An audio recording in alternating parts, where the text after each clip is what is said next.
so there isn't many ways to plop it. Sees the Knight of Grace and says, yep, can't beat that. Holy crap. Knight of Grace doing so much work for us. Okay, so this is Selesnya Auras. This has got to have been one of my favorite decks of the season. So let me talk to you about it real quick. We are running 4 copies of Knight of Grace, Human Knight, 1 white, first strike, hexproof from black. There is a lot of black in the meta. Even when you're not fighting a black deck though, this is a first strike 2/2 for 2. And that's a great card to put things like Ethereal Armor, Shardmage's Rescue, Audacity for Trample, Sheltered by Ghost, Feather of Flight on. All of these enchantments that make it just a little bit bigger, give it more evasion, let it heal. All really, really strong cards. We'll also have Optimistic Scavenger that we can just start putting +1/+1 counters on that Knight of Grace. Of course, we can't rely just on Knight of Grace to win the game though. So we do also have things like Honor Guard here, a 1 green for Ward 2/3/1, which is really amazing, especially when combined with Sheltered Ghost and get Ward 4 on turn 3. Coppercoat Vanguard gives all other humans +1/+0 and Ward 1. All our creatures are humans, so this works out really well.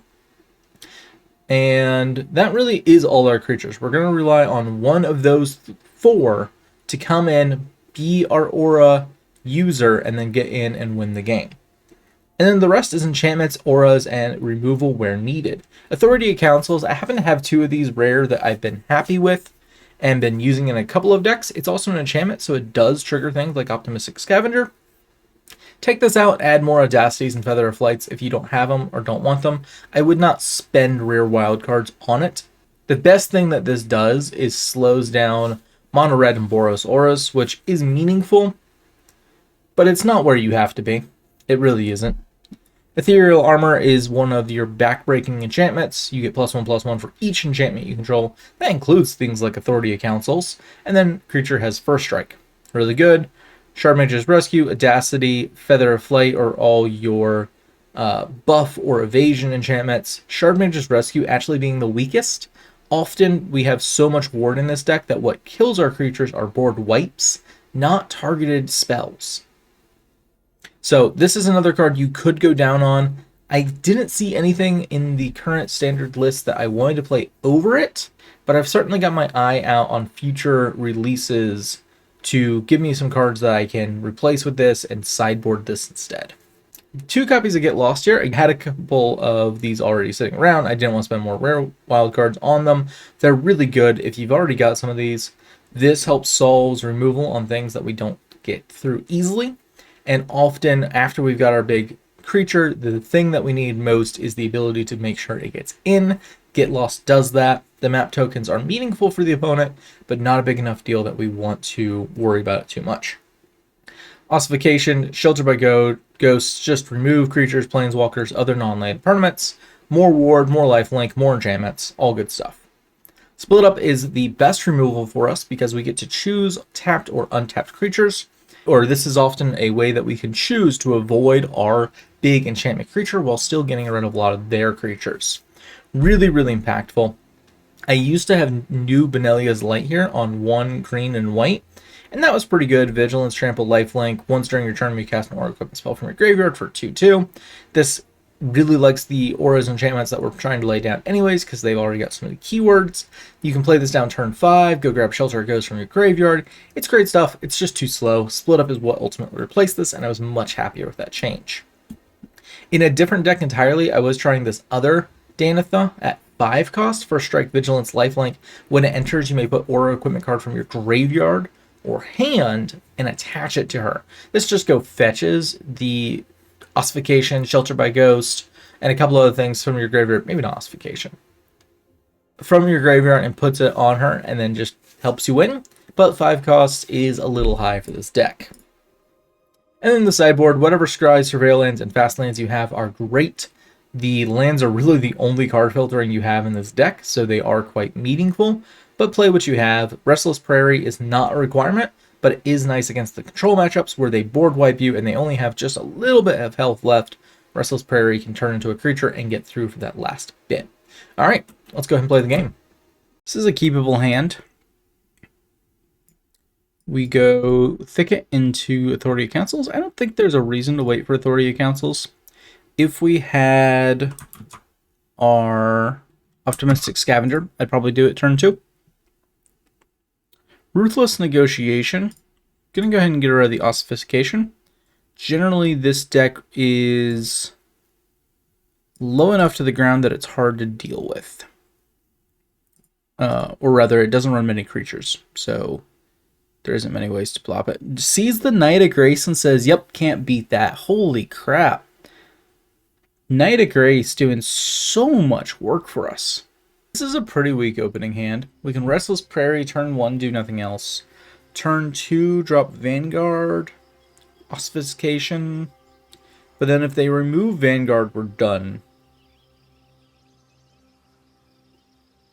And this Danitha doesn't do anything on enter. She has to live a turn before we can cast anything else. So I'm going to mulligan that. Keep this new one. I think drop Ossification and go... yeah. And go Plains, Optimistic Scavenger.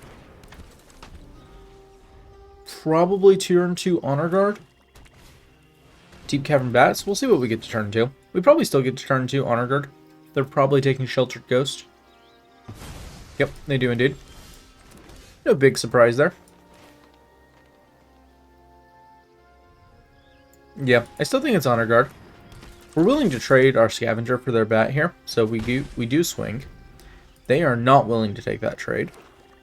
3 swamps, they go for combat phase first, go down to 19, don't play anything. It's actually very interesting. Now, Feather of Flight does have flash. So I think what we do is we just swing the Honor Guard here, and then pass turn, and we'll just flash it in if they don't decide to attack us here. Enduring Tenacity right on turn 4, that's huge for them. It also means they force to swing, which means I can get my Feather of Flight in, draw a card, block, get back my Sheltered by Ghosts. We could just get lost it. Vanguard is actually not bad, right? We already have one, though. Let's go ahead and Sheltered onto the Honor Guard.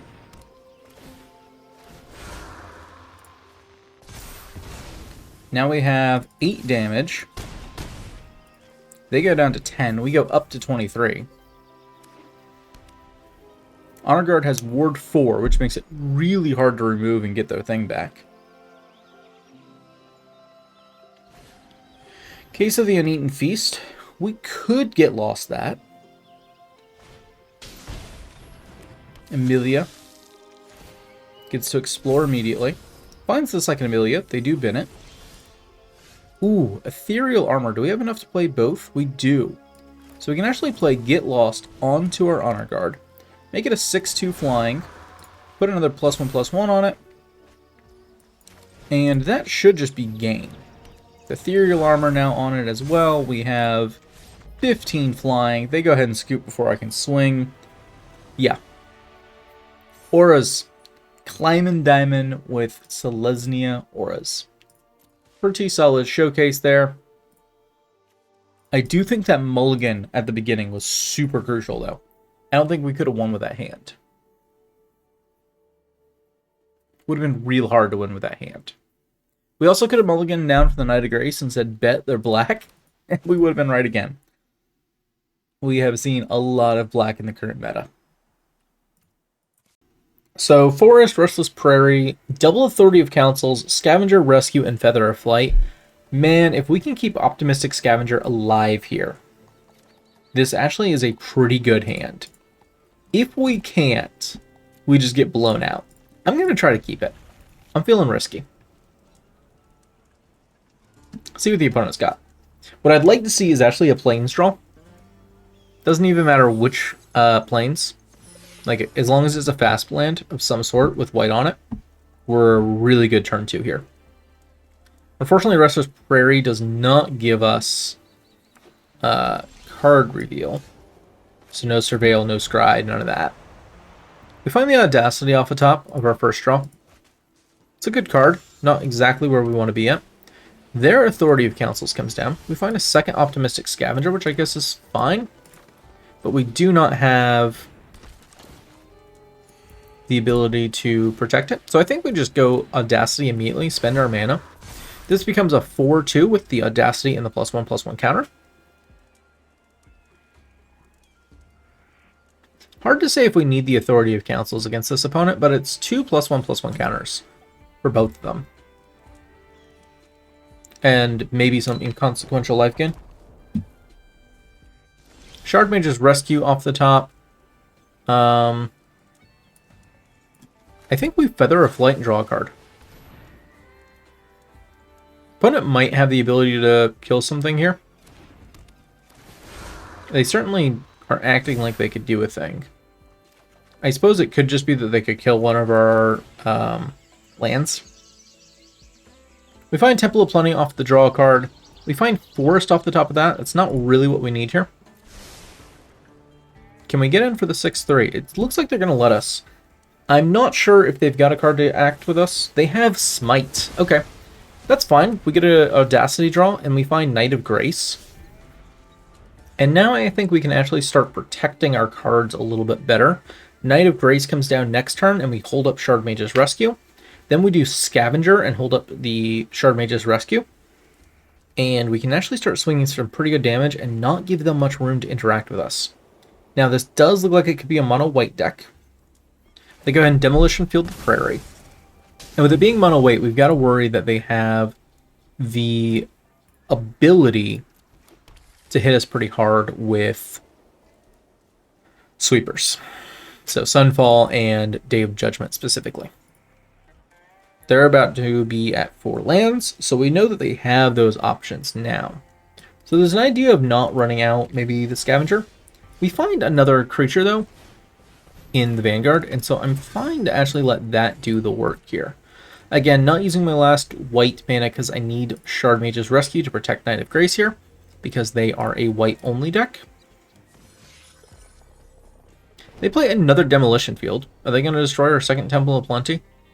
Does this come in tapped? Doesn't look like it does.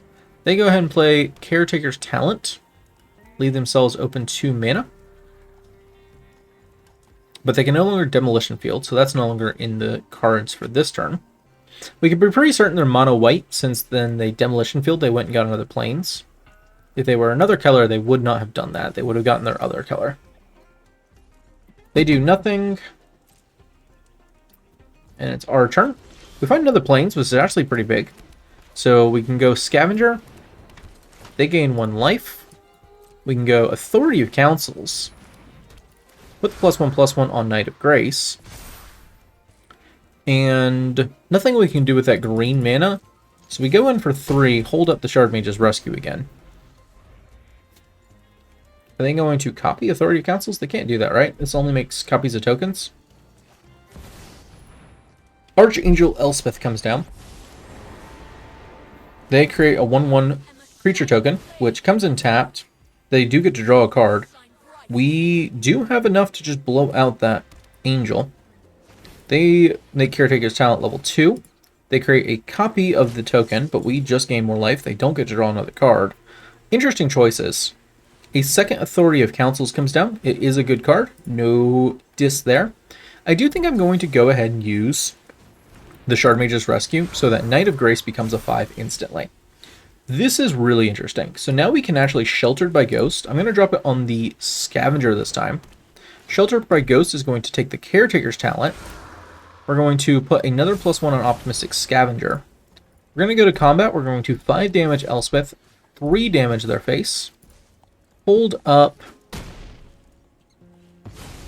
We could have played that slightly better by dropping the second Authority. Whoops. I think we go ahead and do that now. Put the next one on Knight of Grace, and then hold up Shardmage's Rescue. Caretaker's Talent comes down again. I'm becoming very much less certain of their running Day of Judgment and Sunfall in the deck. I still wouldn't be surprised if it's in there somewhere. Because there are certainly decks they'd have to handle. We'd love Audacity here. We don't find it. We're happy to swing both. If they want to try to double block the Optimistic Scavenger, we blow them out with Shardmage. And then get in for 7. Yep, I do think they can do that. So that's great. You go up to a 3, you go up to a 7. We destroy 2 of their creatures. Unfortunately, we don't have the trample at all because our 1 Audacity went to the graveyard with something. I'm not remembering how it got there. There was a Smite Exiles, and it was Scavenger. Yep. Crystal Barricade. Okay. It's not bad. Comes in tapped, we get 2 life. Up to 33. A Johnny Collar of the Pride. What are you going to do? +1/+1 counter? That actually doesn't save you from anything unless you get a Shardmage's Rescue in hand. We can scry 1, get rid of that next land. That's actually pretty interesting. Do we think that they could have the Shardmage? This is +1/+0. So if they would get back, what, a Caretaker's Talent? I think killing the Ajani is worth that risk. They're looking. They block the Knight of Grace. So we don't actually get to kill the Ajani, but we do get to put it down to 1. So that's fine. I'm going to keep the Coppercoat Vanguard back a little longer. It seems almost like Mono White Super Friends? Cares about tokens? Like, I don't know. It's a weird opponent deck. The nice thing is that when you play a bunch of jank, even if your jank is good, you play against other jank, and a lot of jank isn't good. Is Selesnya Auras, when we're playing Shelter by Ghost, really jank? Maybe not. It doesn't really do anything, the +1, except maybe restore a little power to Collar. I think we do go Honor Guard here. We want more creatures. And actually, I think I'm tempted to just go outboard here. If they've been holding on to the sweeper this long, kudos to them. Why are they looking at the Knight of Grace? Do they think I've had Shardmage this whole time? They must have been thinking we had Shardmage Rescue the whole time. Okay. That's fine. We'll Optimistic Scavenger with map tokens, because there's nothing else we can do this turn anyways. We find Ethereal Armor, which is actually just fantastic anyways. Totally keep that. It might go on the Honor Guard. We'll see.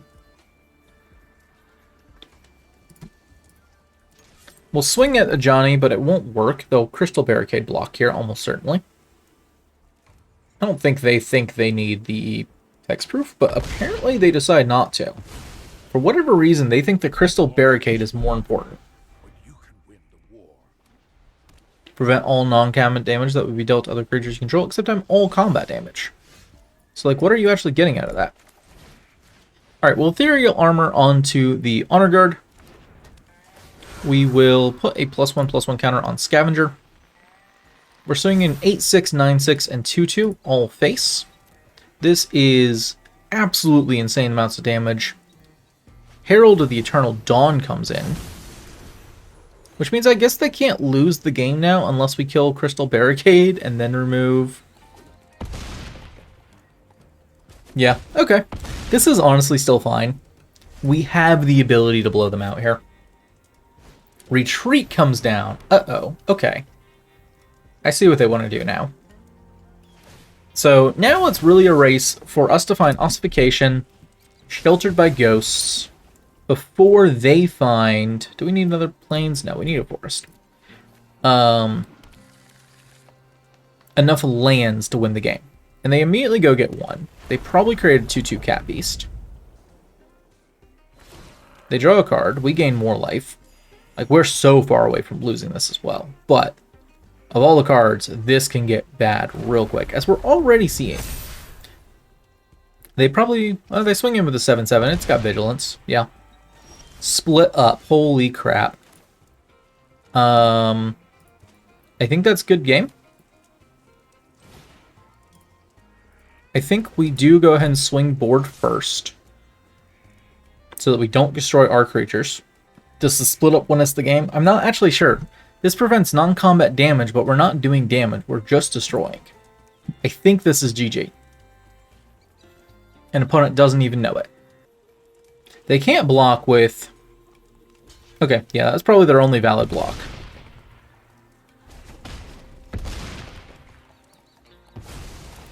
And then we go destroy all untapped creatures. And we win. GG. Split up winning us the game. To be fair, there was a couple of cards in our deck that could have done it. Any of our Ossifications, our Sheltered by Ghosts would have done it. And of course the two split up. That's what I wanted to see. That split up could have been Denalia's Light instead. Which in this case does not win us the game because we don't have either of the cards we need in the graveyard either. So yeah, fantastic game. Interesting opponent deck. Unfortunately, it was not where it needed to be. GG.